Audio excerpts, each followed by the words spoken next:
po ngayon ng Cobra 4, first anniversary po nila.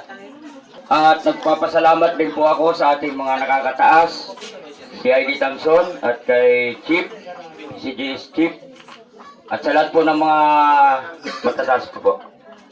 At sa aking pong mga members sa Cavalry 2, maraming salamat po sa inyong suporta sa Cobra 4. At ang masasabi ko lang po, ngayon, masaya po ako dahil ngayon ko lang po, for the first time, naranasan ang ganitong pangyayari na sama-sama ang buong kapatiran.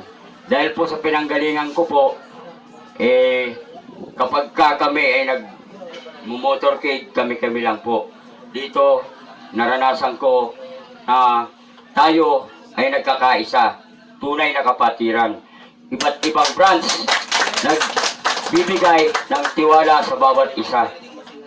Nung ako po ay nasa single branch, nung panahon na kami ay nawalan ng pag-asa dahil sa aming chairman, nandiyan po si PCG Escort, binigyan niya ako ng isang pagkakataon para muling bumangon.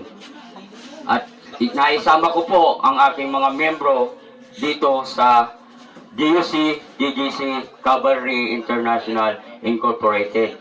At sa kanyang binigay na tiwala, hindi ko naman po sinira.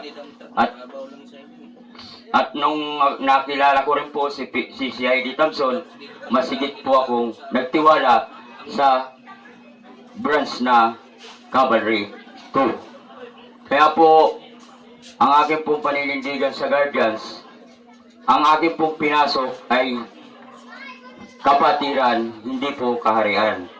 At dito po, meron po akong isang prinsipyo na pinaninindigan na habang po ang isang halimbawa ko po ng palay habang yumayabong ay marunong yumuko habang dumadami ang kanyang bunga.